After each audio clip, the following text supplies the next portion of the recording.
they were men of remarkable stamina and determination. That's the only way you can describe what they did.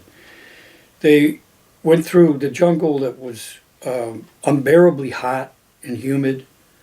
The hardships and obstacles were incredible. There were snakes and scorpions and mosquitoes, of course, that drove them out of the ruins at times and destroyed their sleep at night and gave them bout after bout of malaria.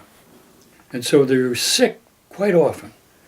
And yet they kept going on and on. Kept going through Guatemala, into Mexico, over the mountains. Cliff-hanging moments where they're on the edge of precipice. And went to Palenque and went to the Yucatan and kept pushing on and on. Despite being sick, despite the hardships and the heat and the discomfort of this, and dodging the war that was going on around them.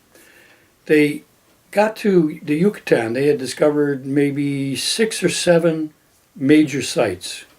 They got to the Yucatan and they went to a site called Uxmal, which is a famous Mayan site in the Yucatan.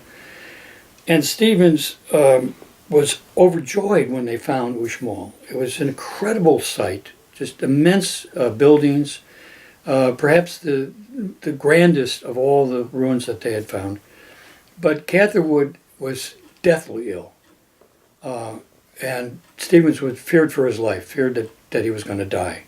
And they had to carry him out of the jungle to the coast overnight on a stretcher to get to the ship in time and get on the ship and get back to New York. Well, they got back to New York and they wrote the first book of their adventures, called Incidents of Travel in Central America and Mexico, Chiapas, Mexico, and Yucatan. It was an incredible bestseller. It was 900 pages long. Stevens somehow wrote it in 6 months. Catherwood illustrated with these beautiful engravings and illustrations. Harper Brothers couldn't keep it in print. They couldn't print it fast enough.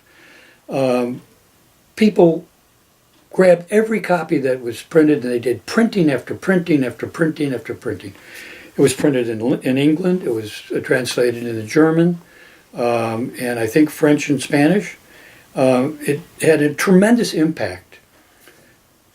Then they decided to go back because they felt their explorations were cut short by Catherwood's illness.